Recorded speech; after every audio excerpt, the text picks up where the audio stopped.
स्वागत है खामरा चर्च। अच्छा लग रहा है आज आपके बीच में आके। मैंने आपको बहुत मिस किया,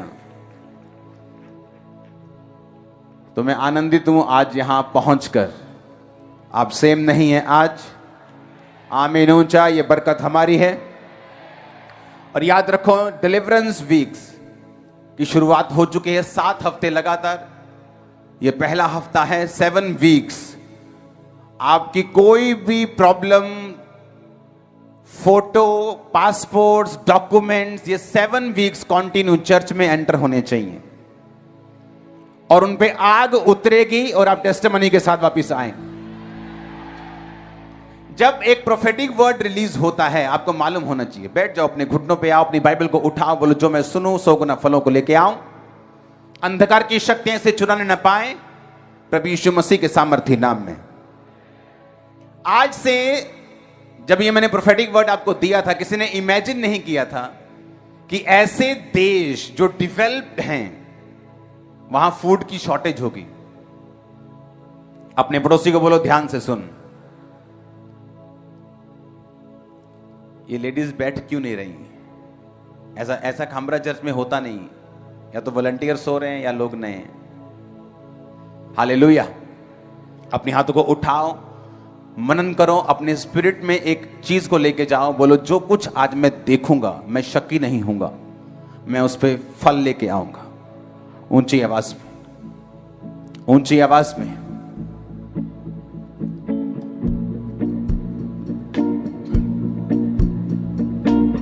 प्रभु यीशु मसीह के सामर्थी नाम में हम मांगते हैं। एक इसी तरह की टेस्टिमनी हम सुनेंगे जब प्रोफेटिक वर्ड रिलीज हुआ था 31 की मीटिंग के लिए, कि नाइट 31 मीटिंग में उस टेस्टिमनी को जल्दी से हम सुनेंगे। अपोस्टल जी, इस बहन का नाम बेअंत कौर है, ये पटियाला के। आप खुद अपना नाम बताओ, आप कहां से हैं? सारे जेएमसी जी, मेरा नाम बेअंत कौर है। और ये साथ कौन है आपके? ये मेरे हस्बैंड नहीं। ओके, अपना नाम बताओ आप। जॉन मसीह। क्या नाम है? जॉन मसीह। टेस्टिमनी देंगे आप। अपोस्टल जी, इनकी गवाही है कि अगस्त 2014 में इनकी मैरिज हुई थी। मैरिज के बाद ही इस बहन के पीरियड जो थे इरेगुलर हो गए। 2-2 महीने के तक इनको पीरियड्स आते ही नहीं थे। जब आते थे तो 15 दिन तक हैवी ब्लीडिंग रहती थी, पेट में बहुत ज्यादा तकलीफ, भारीपन रहता था और इतने ज्यादा वीक हो चुके थे। फिर जब इन्होंने बेबी के लिए सोचा तो ये प्रेगनेंसी कंसीव नहीं कर पा रहे थे। डॉक्टर को दिखाया, डॉक्टर ने इनकी स्कैनिंग की और इनको बताया कि इनके यूट्रस में पानी वाली मल्टीपल रसौलियां हैं। फिर डॉक्टर ने इनको खाने के लिए लगातार मेडिसिन दी। इन्होंने मेडिसिन खाई लेकिन कोई भी फर्क नहीं पड़ा। और अपोस्टल जी, इन 7 सालों में ये बहन एक भी बार प्रेग्नेंट नहीं हुए थे। और 8 आप अपनी टेस्टिमनी खुद दो। जब आप प्रेग्नेंट नहीं हो रहे थे तो, क्योंकि पहला साल निकला, दूसरा, तीसरा, चौथा, 5वां, 6ठा, तो आप क्या, आपकी मेंटल सिचुएशन थी की चलदा सी दिमाग च? किन्ने डॉक्टर चेंज किते, की किता तुही? घट्टो घट्ट जी 5-6 डॉक्टर चेंज किते, कोई फर्क नहीं पिया ती गई। हाँ जी, ते कहने भी जिते जानते थे कहते पानी रसौलियां ने। इन्ना मन अरदास हुंदा ते भी प्रभु सानू भी कदे देगा, कदे ब्लेस करेगा बच्चे नाल। और दी प्रभु च सिगे उदों? हाँ जी, मैं सरदार फैमिली च थी। इन्ना ये थी क्रिश्चियन, एक क्रिश्चियन से गए। ओके, टेस्टिमनी देंगे। और अपोस्टल जी, ये बहन किसी के बच्चे को अगर देखते थे तो इन्हें बहुत ज्यादा शर्मिंदगी होती थी, क्योंकि लोग जब भी इनके पास आते इनको कहते थे कि तेरी शादी को इतने समय हो गया, तेरे अभी तक बेबी क्यों नहीं हुआ।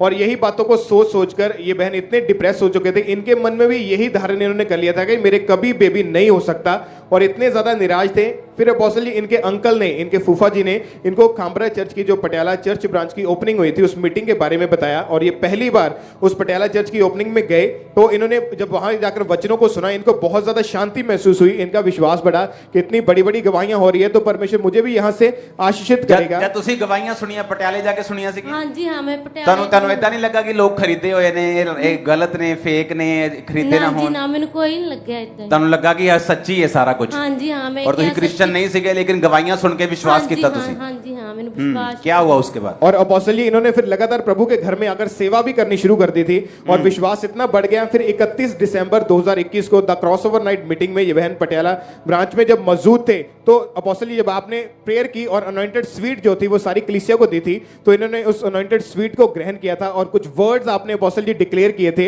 उन वर्ड्स के द्वारा ही परमेश्वर ने इनके जीवन में काम किया। वो वर्ड्स हमारे पास है अपोस्टल जी। ओके, टेस्टिमनी देंगे जल्दी से। और अपोस्टल जी जैसे ही इन्होंने उस अनॉइंटेड स्वीट को ग्रहण किया तो एकदम से स्वीटनेस इनकी बॉडी। हाँ, अभी मेन बात, अभी आप बताओ, जब आप पटियाला ब्रांच में थे, हाँ, आप ब्रांच में बैठे थे कि यहाँ थे? नहीं, ब्रांच थी। ब्रांच में बैठे थे, और जब वर्ड्स को रिलीज किया और स्वीट को मैंने रिलीज किया और वर्ड्स को बोला और आपने उसको रिसीव किया, हाँ जी, आपने उसको विश्वास के साथ लिया। हाँ जी, हाँ। जब आपने स्वीट को लिया और प्रेयर को रिसीव किया, क्या हुआ एग्जैक्ट कितने दिन बाद आप ये बताओ? मैंने 10 दिन बाद प्रेगनेंसी हो गई। और ये टेस्टिमनी के लिए आपको आपकी आवाज खामरा से बाहर जानी चाहिए, बाहर।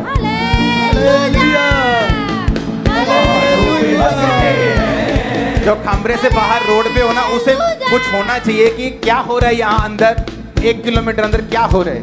तारीफ करो जोर से। आपने लिखा है कि जब शादी के 7-8 साल बाद आप पहली बार जब प्रेग्नेंट थे तो आप शॉक्ड हो गए देख के कि प्रोफेटिक वर्ड एकदम से मेरी लाइफ में हाँ जी, कैसे हाँ। पूरा हुआ। हाँ और जी। आपको बेबी गर्ल के साथ प्रभु ने ब्लेस किया। हाँ जी, हाँ। और उसके बाद आपकी रसौलियां कैसी हैं? क्या हुआ? खत्म हो चुकी हैं? हाँ जी, हाँ। तारीफ करो जोर से। सुनो, जब आपकी लाइफ के ऊपर कोई वर्ड रिलीज, परमेश्वर का आत्मा बोलता है कि ये दिन को हमको ये करना है, उसमें मेरा क्या फायदा है? मैं तो हील हूं, मैं तो डिलीवर हो चुका हूं। लेकिन उस वर्ड्स को आपने रिसीव करना होता है। अपने हाथों को उठाओ।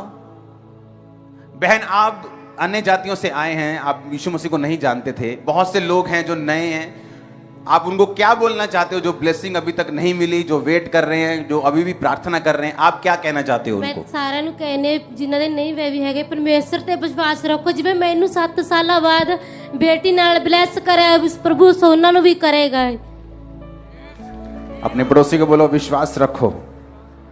उठाओ अपनी बाइबल को, जो हमारे जीने का आधार है। Thank you Jesus. गवाही के लिए तारीफ करो जोर से। उठाओ बाइबल को और बोलो, जो कुछ मैं सुनूंगा आज मैं सेम नहीं रहूंगा। ऊंची आवाज में अंगीकार करो।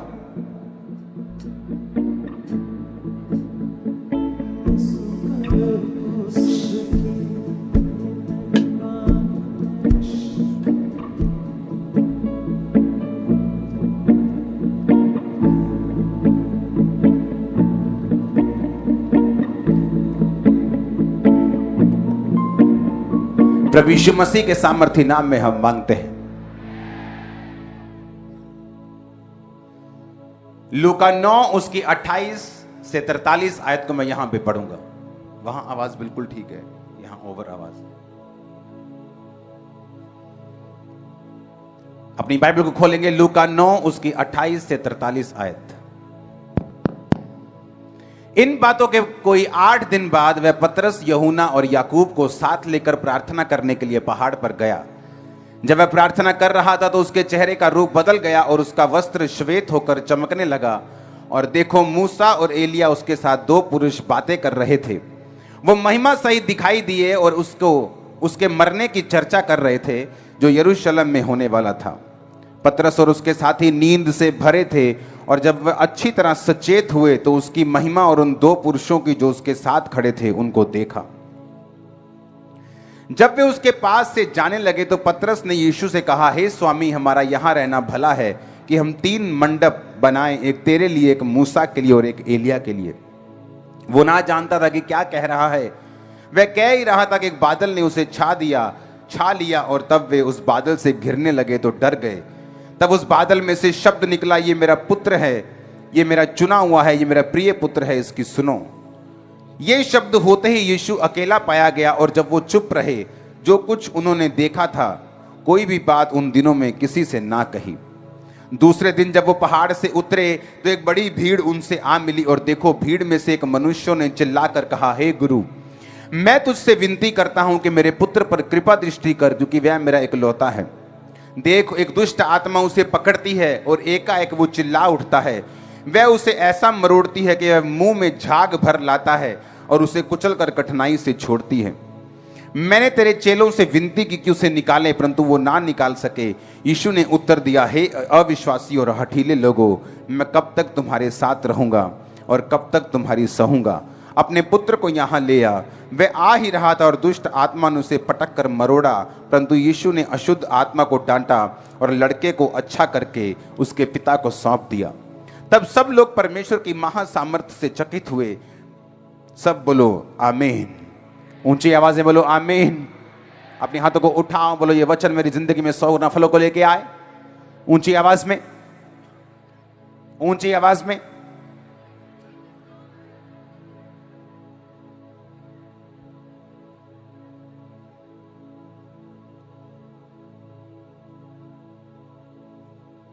प्रभु यीशु मसीह के सामर्थी नाम में हम मांगते हैं। बाइबल कहती है प्रभु यीशु मसीह अपने चेलों को, कौन से चेले? 3 चेले। कौन से 3? पतरस, याकूब और यूहन्ना, उन्हें पहाड़ पे लेके गए। पहाड़ पर यीशु मसीह प्रार्थना कर रहे थे। यीशु मसीह का चेहरा श्वेत हो गया, व्हाइट हो गया, कपड़े चमकने लगे। मूसा और एलिया उसके साथ बातें कर रहे थे। ये हेवनली एक्सपीरियंस उन चेलों को हुआ जो परमेश्वर के बड़े करीब थे।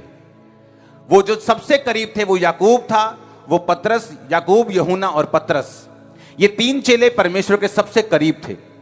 अगर परमेश्वर ने जब औरत को, जो 12 साल की लहू बहने वाली औरत को चंगा किया, और जब यीशु मसीह उस रास्ते से जा रहा जहां उसे 12 साल की उस लड़की को भी हील करना था और जीवित करना था, तो भी अंदर सिर्फ यही 3 चेले गए थे। बाकी 9 चेले और बाकी जो लोग थे वो बाहर रहे थे। अब मैं आपको जो चीज बताना चाहता हूं उसे बड़े ध्यान से सुनना और समझना।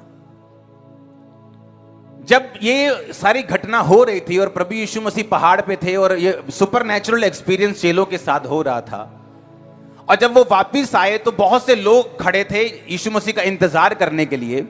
और यीशु मसीह को उन्होंने बोला कि परमेश्वर, हम एक दुष्ट आत्मा वाले व्यक्ति को तेरे चेलों के पास लाए थे, परंतु तेरे चेले उन्हें निकाल नहीं सके। वो कौन से चेले थे? वो 3 चेले नहीं थे, वो 9 चेले थे जो 3 से अलग थे। वो 9 चेले जिन्हें परमेश्वर बड़े काम करने के लिए साथ नहीं लेके जाता था, छोड़ के जाता था, वही 9 चेले उन दुष्ट आत्मा को निकाल नहीं सके।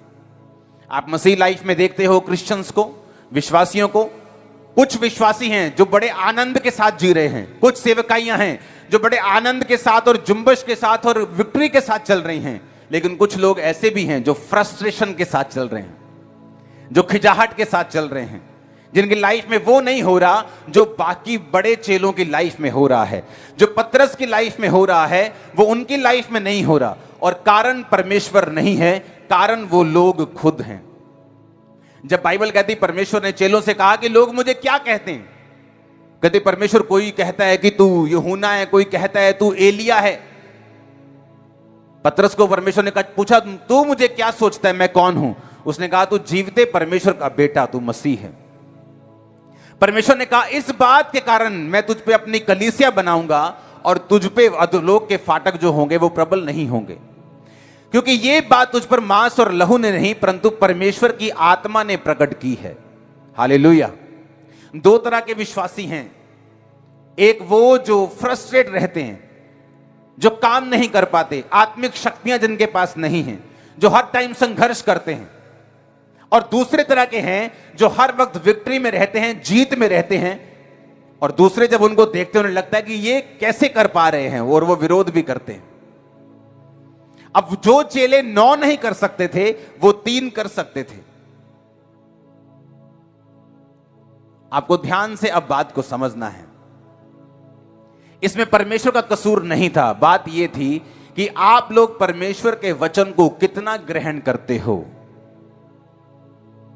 9 चेले जो थे जो कहते थे कि परमेश्वर कोई तुझे ये कहता है, कोई तुझे ये कहता है, इसका मतलब वो लोगों की बात भी सुनते थे। गूंज कम करो, प्रेशर बढ़ाओ हल्का सा।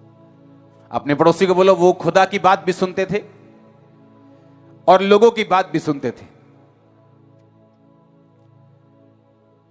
जब परमेश्वर बोलता है कि लोग मुझे क्या कहते हैं, तो उनको मालूम था लोग उनको, क्योंकि वो लोगों की बात, लोगों के साथ उनका उठना बैठना था। उनको मालूम था लोग भी क्या कहते हैं और परमेश्वर भी क्या कहता है। क्या आप ऐसे तो नहीं हैं कि लोग क्या कहते हैं आपके पास्टर के विषय में, आपकी चर्च के विषय में, लोग क्या कहते हैं जीसस क्राइस्ट के विषय में, आप उनकी बात भी सुनते हैं, आप रिश्तेदारों की बात भी सुनते हैं, आप चर्च में भी आ जाते हैं, आप प्रार्थना करवा के भी चले जाते हैं, आप बीच में लटके हैं धोबी का कुत्ता, ना घर का ना घाट का। यीशु मसीह ने कहा जिसका विश्वास थोड़ा है, जिसका विश्वास कंप्लीट नहीं, वो समुद्र की लहर के समान है। आज से 20,000 साल पहले भी लहर आती थी, टकराती थी, चली जाती थी, आज भी टकराती है और चली जाती है, कोई काम नहीं होता। जैसे पहले थी आज वैसे ही है। उसी तरह से बाइबल कहती है उस व्यक्ति जिसका विश्वास दो चित्ता है वो समुद्र की लहर के जैसे है। हालेलुया। और पतरस, याकूब और यूहन्ना वो व्यक्ति थे जो ये बात का फैसला कर चुके थे कि परमेश्वर कोई ठोकर खाए तो खाए, लेकिन मैं ठोकर नहीं खाऊंगा। जब यीशु मसीह ने कहा कि आज मुझे पकड़ लिया जाएगा और 3 दिन के बाद ऐसा हो जाएगा, बार बार पतरस को वो बोलते रहे, 3 दिन पहले भी, आज भी, होने वाला था तब भी। और पतरस कहता रहा परमेश्वर अगर तुझे मौत आई तो मैं भी तेरे साथ मरने के लिए तैयार हूं। वो परमेश्वर को झूठ नहीं बोल रहा था, वो सच में इतना डेडिकेटेड था, सच में इतना समर्पित था कि वो कुछ भी करने के लिए परमेश्वर के लिए तैयार था। और इसीलिए बाइबल कहती है जो पतरस कर सकता था वो बाकी चेले नहीं कर सकते थे। हालेलुया। आपको प्रोफेटिक वर्ड मिलता है कि अब आने वाले टाइम में अब डिलीवरेंस वीक शुरू होने वाले हैं। मुझे डिलीवरेंस के लिए जाना है, मुझे डिलीवरेंस नेक्स्ट लेवल के लिए जाना है, मुझे फाइनेंशियल बरकत के लिए जाना है। ये 7 हफ्ते मुझे प्रार्थना में रहना है। 7 हफ्ते मैंने प्रोफेटिक वर्ड्स को स्वीकार। बहुत से लोग आमीन बोलते हैं, लेकिन क्या आपने आमीन बोलने से पहले जो वचन आपको बताए गए हैं, क्या उन वचनों को पूरा किया आपने? एक व्यक्ति आगे टेस्टिमनी देता है कि मैं उस 23 जून की मीटिंग में था, मैं 31 नाइट की मीटिंग में था, आपने स्वीट दी थी और आपने कहा था कि वो कड़वापन खत्म हो चुका है और आपको टेस्टिमनी मिलेगी। रसौलियों के बावजूद, बीमारी के बावजूद, 8 डॉक्टर चेंज करने के बावजूद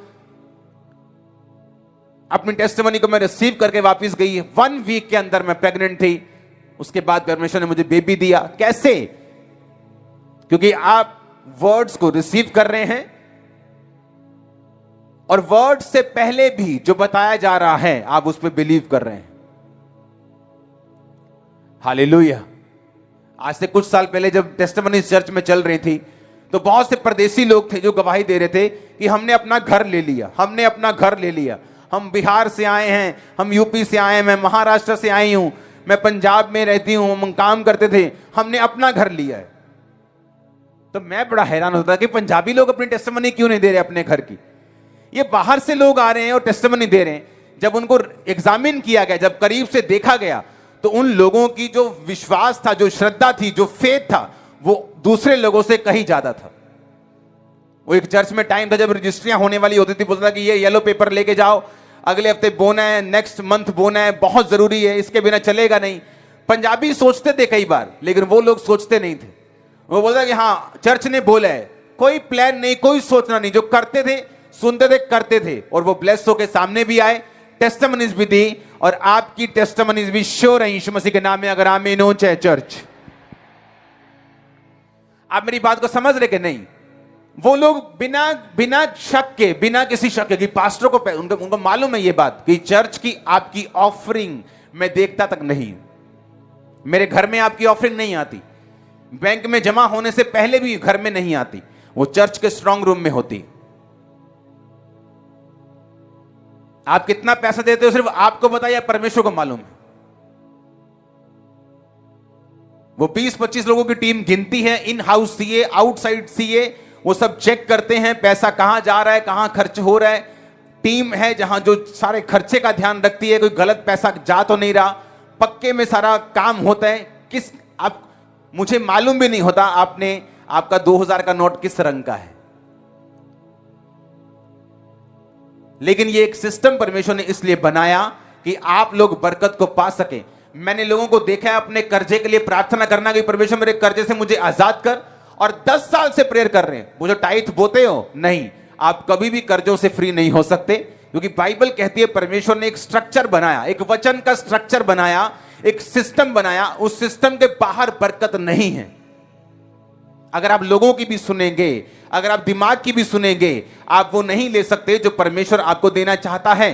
इमेजिन करो वो 9 चेले जो चंगा नहीं कर सके, कितनी फ्रस्ट्रेशन में होंगे, क्या सोच रहे होंगे, लोग उनको कैसी कैसी बातें बोल रहे होंगे। लेकिन जो 3 चेले थे जो वो कर पा रहे थे, वो 9 नहीं कर पा रहे थे, क्योंकि वो 3 चेलों का ध्यान सिर्फ यही था कि परमेश्वर ने मुझसे क्या कहा है, मेरे पास्टर ने मुझसे क्या कहा है, मेरे अगुए ने मुझसे क्या कहा है, ना कि लोग क्या कहते हैं, ना कि दिमाग क्या कहता है, ना कि सेंस क्या कहती है, क्या ना कि दूसरे सेवक क्या कहते हैं। हालेलुया। बहुत सारे पंजाबी जी कहते बहुतिया घरां दा परोना भुखा रह जांदा। हां, जिस तरह पिता एक है, परमेश्वर एक है, चर्च भी एक होना चाहिए, जिसको आप सुनते हैं वो भी एक होना चाहिए, ताकि आपकी लाइफ में जो परमेश्वर का वर्ड है आप उसे कंप्लीटली बिना किसी शक के रिसीव कर सकें, ताकि आप ही की लाइफ में काम हो और आप बड़े कामों को देख सकें। आमीन। अब वो 9 चेले वो कर पा रहे थे जो नहीं कर पा रहे, जो 2-3 चेले कर पा रहे थे। हालेलुया। 2 कुरिन्थिया 5 उसकी 17 आयत, उसमें लिखा है, यदि कोई मसीह में है तो वह नई सृष्टि है, पुरानी बातें बीत गई हैं, देखो सब बातें नई हो गई हैं। परमेश्वर ने कहा अगर तुम मसीह में हो तो नई सृष्टि हो, पुरानी बातें बीत गई, देखो सब बातें नई हो गई। थर्सडे का वचन क्या था उसे भी स्क्रीन पर निकालेंगे अगर है आपके पास तो, कि जितनों ने परमेश्वर को ग्रहण किया वो परमेश्वर के बेटे और बेटियां बने और संसार के ऊपर जय प्राप्त की। क्योंकि जो कुछ बाइबल कहती है परमेश्वर से उत्पन्न होता है, उस वचन को पढ़ेंगे, जो कुछ परमेश्वर से पैदा हुआ है वह संसार के ऊपर जय प्राप्त करता है, और वह विजय जिससे संसार पर जय प्राप्त होती है हमारा विश्वास है। परमेश्वर कहता है कि जो कुछ मुझसे पैदा होगा संसार के ऊपर जय प्राप्त करेगा, क्योंकि जीसस क्राइस्ट ने कहा था संसार से तुम्हें कलेश होता है। ताना कौन मारता है? कौन मारता है? स्वर्गदूत मारते हैं, परमेश्वर मारता है, कि रिश्तेदार मारते हैं, संसार मारते हैं? हां, वो फेसबुक पे नेगेटिव कमेंट्स आपकी फोटो के नीचे कौन लिखता है? संसार। जब कोई फेल हो जाता है तो रिश्तेदार ताना मारने के लिए आते, जान के पूछने आते, कौन है वो? संसार। यीशु मसीह ने कहा संसार से तुम्हें कलेश होता है, पर ढाढ़स बांधो, मैंने संसार को जीत लिया है। तुम संसार में रहते हो पर संसार के नहीं हो, मैंने संसार को जीत लिया है, और अगर कोई मुझसे पैदा हुआ है वो भी इस संसार के ऊपर जय प्राप्त करेगा। जो कोई मसीह में है वो नई सृष्टि है। अब हुआ क्या? अब मान लो आप कहते हैं एक व्यक्ति जिसके ऊपर कर्जा है, बहुत कर्जा है उसके ऊपर, जिस दिन वो मसीह में आया बाइबल कहती है वो नई सृष्टि है, पुरानी बातें बीत गई। तो मैं एक क्वेश्चन करना चाहता हूं, क्या उसका कर्जा खत्म हो गया? बोलो, जो बैंक से लोन चल रहा था वो खत्म हुआ कि नहीं हुआ? आवाज नहीं आई मेरे को। नहीं हुआ ना? किस्तें तो जा रही है कि नहीं जा रही? तो बाइबल तो कहती है हम नई सृष्टि, पुरानी बातें बीत गई। तो बैंक वालों को जाके बताओ तो कि मेरा पुरानी बातें बीत गई हैं जी, मैं तो क्रिश्चियन बन गया, लोन खत्म करो तू ही। बोलेगा लोन नहीं खत्म करे, तेरे घर से बाइक उठा के लेके आते, जरा तेरे को नींद तेरी खोलते हैं थोड़ी सी। अब ये क्यों लिखा कि पुरानी बातें बीत गई, देखो सब नई हो गई?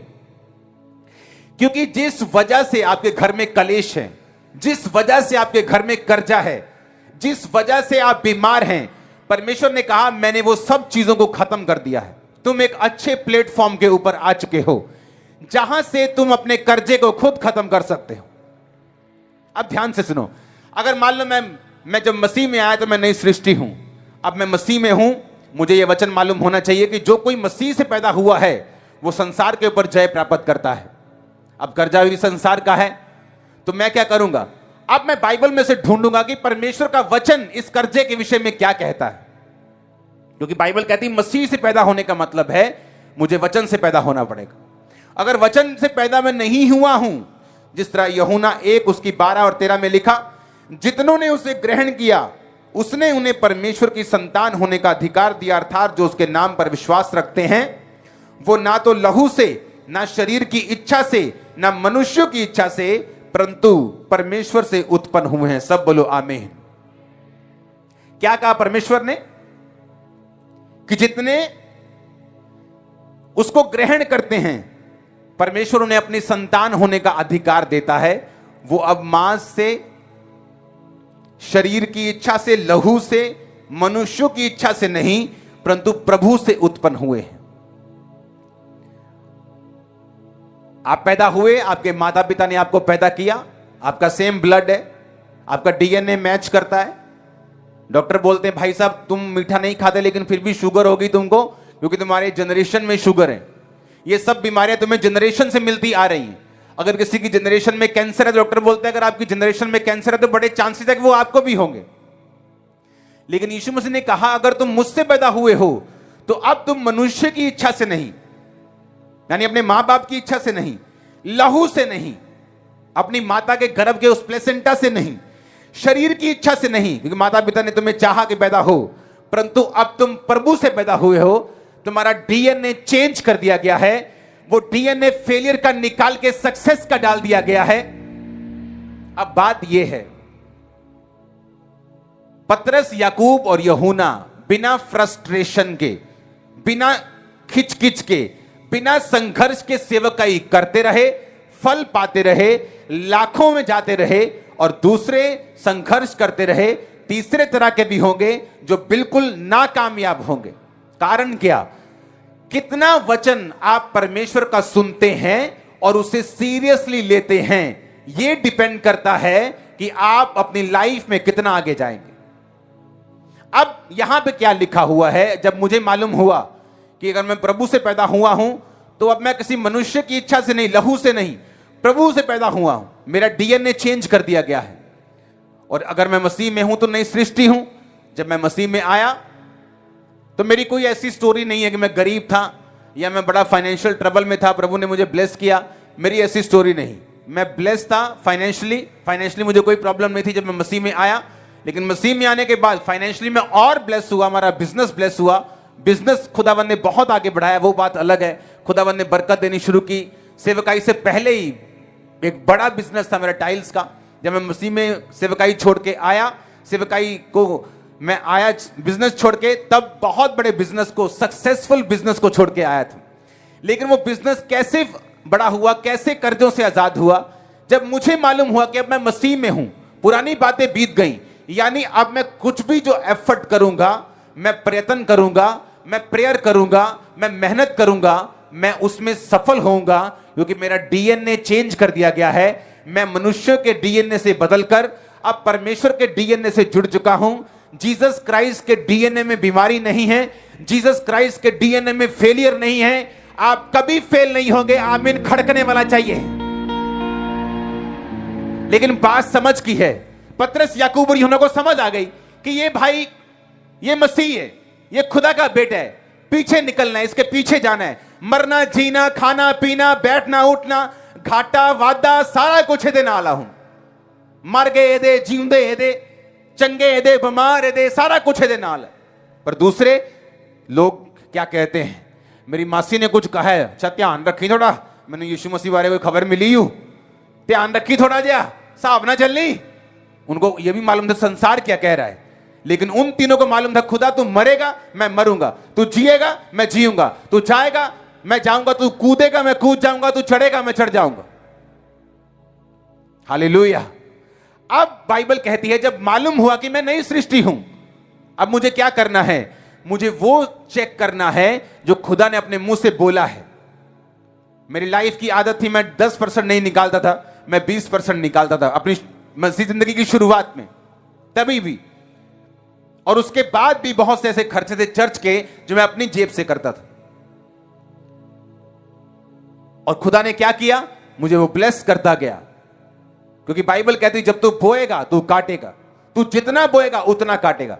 तूने कंजूसी से बोया तो कंजूसी से काटेगा। तूने बाउंडफुली, दिल से, चेयरफुली बोया, ज्यादा बोया तू ज्यादा काटेगा। मैंने ज्यादा बोया, आज मैं ज्यादा काट रहा हूं। कामरा चर्च से जलने की जरूरत नहीं, आप बो सकते हैं और काट सकते हैं। खुदाबंद का वचन आज भी जीवित, आज भी पूरा होता है, आज भी ताजा है, पुराना नहीं हुआ। आमीन। आप बोएं, आप काटें। आपको ये ग्लोरी दिखती है चर्च में, लाखों लोग ब्रांचेस में दिखते हैं, लेकिन आपको इसके पीछे की स्टोरी नहीं दिखती। आपको यह नहीं दिखता कि जब चर्च में जरूरत होती थी तब भी अपने बैंक अकाउंट्स खाली कर दिए जाते थे सीड के रूप में, बीज के रूप में, और लोगों को लगता था कि खामरा से बीज आया, खामरा के पास बहुत पैसा होगा, लेकिन उनको यह मालूम नहीं होता कि खामरा चर्च ने अपना बैंक अकाउंट खाली कर दिया और आपको बो दिया। ऐसा बीज जो पेनफुल होता था, जिसे पूरा करने में कुछ महीने लगते थे, जिसका दर्द कंप्लीट होने में, जिसको भरपाई करने में कुछ महीने लग जाते थे, ऐसे बीजों को बोते थे और आज हमने रिजल्ट लिया है और आज भी बोते जाएंगे ताकि रिजल्ट कभी खत्म ना हो। आमीन। अब 9 चेले खुदा की भी सुन रहे हैं, लोगों की भी सुन रहे हैं, दिमाग की भी सुन रहे हैं, सिचुएशन की भी सुन रहे हैं, परिस्थितियां कैसी हैं, मेरे पास कितना है, मैं प्रेयर कर सकता हूं कि आज चर्च जा सकता हूं कि नहीं, आज मुझे काम है। लेकिन वो 3 चेले पूरे ब्लाइंड फेथ के साथ खुदावंद के पीछे हैं और इसलिए रिजल्ट उनकी लाइफ में ज्यादा है। आप देखो आपको कैसा रिजल्ट चाहिए, कैसी बरकत आपकी लाइफ में चाहिए। मैं आपको एक सच बात बोल रहा हूं, जितनी बरकत, फिजिकल बरकत और आत्मिक बरकत आपकी लाइफ में होगी, आपके लोग करीबी, आपका परिवार, आपका मोहल्ला, आपके पड़ोसी उतनी जल्दी मसीह में आएंगे। जितना आप लेट बनेंगे, आपकी टेस्टिमनी लेट होगी, जितना देरी के साथ इन बातों को रिसीव करके फिर बरकत पाएंगे, उतना आपका परिवार लेट होगा, उतने आपके लोग लेट होंगे। क्योंकि जो बरकत है ये परमेश्वर की ओर से है, ये शैतान की ओर से नहीं। जो कुछ संसार में अच्छा बनाया गया वो खुदा की ओर से बनाया गया, खुदा के लोगों के लिए बनाया गया। लेकिन परमेश्वर ये चाहता है कि वो उसी के तरीके के साथ और वचन के तरीके के साथ आपको मिले, शैतान की तरह नहीं। जो यीशु मसीह को बोला था कि अगर तू मुझे झुककर प्रणाम करे तो सारा कुछ जो क्रूस उठाने में तुझे मिलेगा ऐसे ही ले जा, मुझे प्रणाम कर दे। लेकिन यीशु मसीह को मालूम था कि जो यहोवा देता है उसके साथ वो दुख नहीं मिलाता, वो महिमामय होता है। जो परमेश्वर जिस तरीके से आपको देगा, जो टाइट बोने से, प्रेयर करने से, फास्टिंग करने से, खुदा के वचन से चलने से, विश्वास करने से मिलेगा, वो सदा के लिए रहेगा, आपकी जनरेशन तक चलेगा। आपकी जनरेशंस को मैं बड़ी बरकतों में बाहर के देशों में देख रहा हूं, बड़ी बरकतों को लेते हुए। आमीन। मेरे को ऊंचे वाला चाहिए यीशु मसीह के नाम में। Hallelujah, hallelujah. ये समझ की बात है। जब मुझे बैप्टिज्म के बारे में मालूम हुआ, क्योंकि बपतिस्मा नाम की कोई चीज होती है, मैं अपने पास से पूछा कब देना है बपतिस्मा? अभी देंगे 1 महीने में, जल्दी कर दे दो, जल्दी दे दो, मुझे जल्दी चाहिए। नहीं, तब होता था कि हाँ 40-50 लोग इकट्ठे होंगे तो मिलके बपतिस्मे देते थे। वो 2-4-5 को चर्च में बपतिस्मा नहीं देते थे। आपकी तरह वो, मैं उस समय इतना भाग्यशाली नहीं था कि हर संडे हर थर्सडे बपतिस्मे होते हैं, आप जब मर्जी ले सकते हैं। तब ऐसा नहीं होता था। टेस्टिमनी इतनी नहीं होती थी, किसी की टेस्टिमनी बनती थी, वो गांव में टेस्टिमनी बनी है, जाते थे लोग गांव में, उस गांव में जहां टेस्टिमनी बनी, जिस गवाही बनी है उस गांव में जाकर पूछते थे। इंटरनेट नहीं होता था कि भाई साहब सच में इतनी बड़ी गवाही बनी है, बहन जी सच में खुदावंद ने आपको इतनी बड़ी। हाँ, लोग गवाही सुनने के लिए लोगों के घरों में जाया करते थे। आज आप इंटरनेट पे गवाहियां सुनते हैं, आज आप लाइव गवाहियां सुनते हैं, लाइव लाखों लोग खुदावंद ने बरकत दी है चर्च को। आमीन।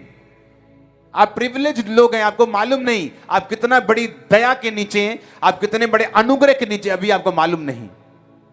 जो आप सुन रहे हैं बैठकर, बड़े देश ऐसे हैं जो ऐसे सुन नहीं सकते। सुबह 4 बजे गुफाओं में इकट्ठा होते हैं, 5 बजे 6 बजे के पहले चर्च खत्म कर देते हैं, और लोग तब भी पूरी बेदारी के साथ, पूरे जुम्बश के साथ जाते। यीशु मसीह ने कहा था तुम मुझसे बड़े बड़े कार्य करेगा, क्योंकि यीशु मसीह के पास उस समय सैटेलाइट नहीं था, इंटरनेट नहीं था। जहां वो सुनाते थे वही लोग सुनते थे। आज आप यहां अपनी गवाही दे रहे हो और लोग लाखों किलोमीटर दूर, हजारों किलोमीटर दूर आपको सुन रहे हैं। आप बड़े काम कर रहे हो और ये खुदाबंद की इच्छा थी कि आप बड़े काम करें। आमीन। और ये आने वाले समय में क्या हो रहा है आप चमकने वाले, मैं आपको बता सकता हूं। अगर इस समय पंडाल की इस लाइट को ऑन कर दिया जाए तो आपको लाइट की कोई वैल्यू नजर नहीं आएगी, क्योंकि रोशनी है। अब दिन बुरे आते जा रहे हैं। जो प्रोफेटिक वर्ड्स मैं आपको दे रहा हूं खाने के, आने वाले दिनों में याद रखना, खाना पूरे वर्ल्ड का चंद कंपनियों के पास होगा, वहां से कंट्रोल किया जाएगा। छोटी छोटी किराने की दुकानें बंद होती जाएंगी फ्यूचर में, लेकिन जो मेन कंट्रोल होगा वो बड़ी कंपनियों के पास होगा। वहां से फूड को कंट्रोल किया जाएगा। आप लखपति हो, करोड़पति हो, आपको गिनती से फूड दिया जाएगा, घर में कितने मेंबर, कितने चावल और कितना आटा आपको दिया जाएगा। लेकिन क्रिश्चियन लोग, आप जगत की ज्योति हो, जब अंधेरा बढ़ेगा आप ज्यादा चमकोगे। जैसे लोग जिएंगे आप वैसे नहीं जियोगे, आप आनंद में जियोगे, भरपूरी में जियोगे, खुदाबंद की ताकत के साथ जियोगे। आमीन हो। चाहिए बरकत आपकी है। अब फैसला आपके हाथ है।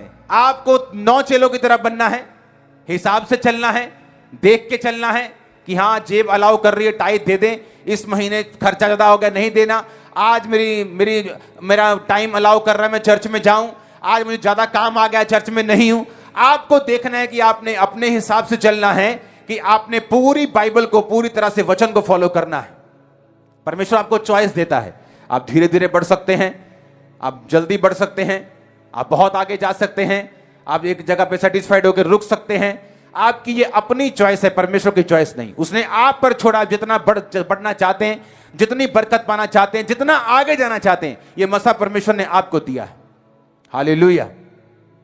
अब ये आपको समझ होनी चाहिए कि मैं नई सृष्टि हूं, क्योंकि परमेश्वर ने मुझे एक नया प्लेटफॉर्म दिया है। मैं एक बेटर जगह के ऊपर हूं। अब मैं यहां से अपने कर्जों से आजाद हो सकता हूं। मैं आपको चैलेंज करता हूं, आपकी लाइफ में कर्जा है, आप खुदावंद के वचनों में आप टाइट को बोना शुरू करो, आप प्रेयर में जाना शुरू करो। मैं कहता हूं, मैं चैलेंज करता हूं, कर्जे के चीथड़े चीथड़े हो जाएंगे दिनों में, मैं आपको बता रहा हूं। लेकिन विश्वास नहीं, हमें लगता है पैसों से कर्जा उतरेगा, वो पैसों से नहीं, वो दया से उतरेगा। हालेलुया। और इसीलिए पतरस, याकूब और यूहन्ना ज्यादा ब्लेस थे। उनकी लाइफ में फ्रस्ट्रेशन नहीं थी जो 9 में थी, वो खिंचाहट नहीं थी, वो संघर्ष नहीं था जो 9 चेलों की लाइफ में था। क्या वो 9 चेले परमेश्वर के चेले नहीं थे? थे। क्या प्रभु के साथ नहीं रहते थे? रहते थे। उसके साथ खाते पीते नहीं थे?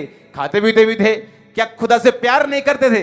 पूरा प्यार करते थे, लेकिन फिर भी रिजल्ट अलग अलग था। एक है खुदावन से इमोशनल प्यार करना, एक है परमेश्वर की बात को एग्जैक्टली अपनी लाइफ में फॉलो करना।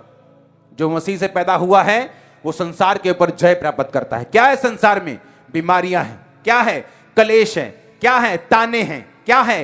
कर्जा है, फाइनेंशियल ट्रबल है, डिप्रेशन है, चिंता है, हर तरह की वो मुसीबत है जो संसार में है। और जीसस ने कहा, टाटस बांध, मैंने संसार को जीत लिया है, मैंने उसे विन कर लिया है। और अगर तुम मुझसे पैदा हुआ है तो तू भी संसार के ऊपर जय प्राप्त करेगा। आज आपका परिवार और आप इस मसे को जय के लेके जाएं और आमीन ऊंचा बोलकर इस मसे को रिसीव करके वापस जाएंगे। और मैं यीशु मसीह के नाम के आपकी लाइफ के ऊपर घोषणा करता हूं, ये विक्ट्री का मसा आपके लाइफ में, आपके परिवार के ऊपर बोलेगा यीशु मसीह के नाम में, आमीन ऊंचा। Hallelujah, hallelujah, hallelujah. खुदावंद का मसा आज आपके ऊपर है चर्च। मैंने कहा खुदावंद का मसा आज आपके ऊपर है चर्च। Hallelujah, hallelujah. आज से एक नियम बनाना है कि अगर मैं धीरे धीरे चलूंगा, वचनों को पूरा करने में टाइम लगाऊंगा, तो मैं 9 चेलों की कैटेगरी में हूं। खुदा प्यार भी करेगा, बचा के भी रखेगा, लेकिन वो विक्टोरियस लाइफ, जो एक ड्रीम लाइफ, जो ड्रीम के रूप में लोग देखते हैं, उसे पाना मुश्किल हो जाएगा। जो लोग बपतिस्मा नहीं लिया, जिन्होंने, आज मीटिंग के बाद बपतिस्मा लें, क्योंकि अगले संडे प्रभु भोज है और आप में से एक भी जन उस स्पेशल प्रेयर और प्रभु भोज को मिस ना करें। आमीन। उस लहू को, उस भोज को आप मिस नहीं करेंगे। आप पूरी इंस्ट्रक्शंस को फॉलो करते जाएंगे और मैं आपको बता रहा हूं, डिलीवरेंस आपके पास होगी, आप पूरी तरह से डिलीवर होंगे। आमीन। ऊंचे वाला चाहिए चर्च। वो बार बार वीजा अप्लाई करना और ना मिलना, आपको डिलीवरेंस की जरूरत है। एक लेवल पे आके चर्च का स्टक हो जाना, डिलीवरेंस की जरूरत है। डिलीवरेंस सिर्फ दुष्ट आत्माओं से नहीं होती, आपके मेंटल लाइफ पे भी होती, घर में भी होती, पति पत्नी के बीच में भी डिलीवरेंस चाहिए आपको, बच्चों में भी डिलीवरेंस चाहिए आपको। अपनी लिमिटेशन से आजाद होने के लिए एक लिमिट तक ही आप बढ़ पाते हैं। अगर उससे बड़ा कोई काम करने जाते हैं, अटैक हो जाता है, उसके लिए आपको डिलीवरेंस चाहिए।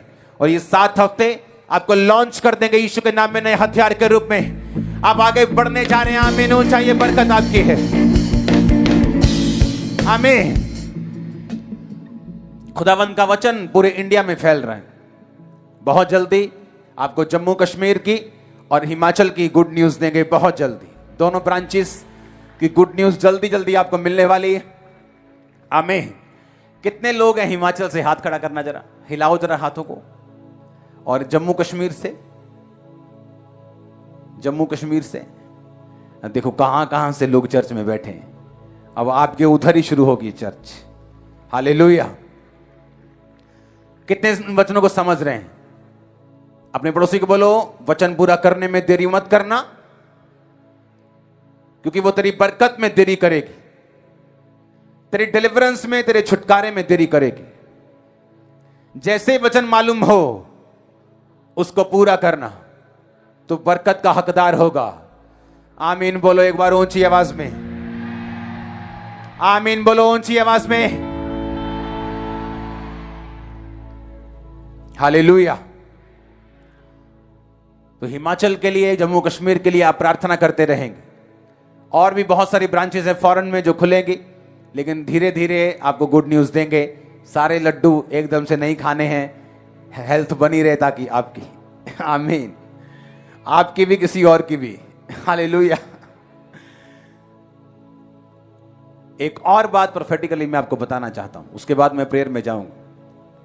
पंजाब के लिए आपको प्रेयर करनी है। मत डरो जो हो रहे हैं, वो अटैक हो गया जी, फलाना हो गया जी, उस चर्च पे हो गया, मत डरो। परमेश्वर पंजाब के क्रिश्चियंस के हाथों में सब कुछ देने वाला है।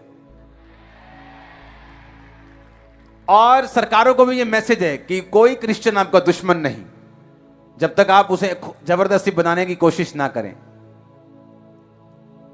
और जो कोई अपने काम में, कागजात में पूरा है, वो आपसे डरता नहीं, वो आपके लिए प्रेयर करता है, वो आपसे प्यार करता है। और इस बात को मैं दोबारा नहीं बोलूंगा। हालेलुया। खुदावंद आपके साथ हो। आज आप डिलीवर होके वापस जाने पाए, कर्ज खत्म होने पाए। आमीन। ऊंचाई आशीष आपकी है। अपने हाथों को उठा, बोलो जितना वचन मैंने सुना 100 गुना फलों को लेके आओ। ऊंची आवाज में मांगो।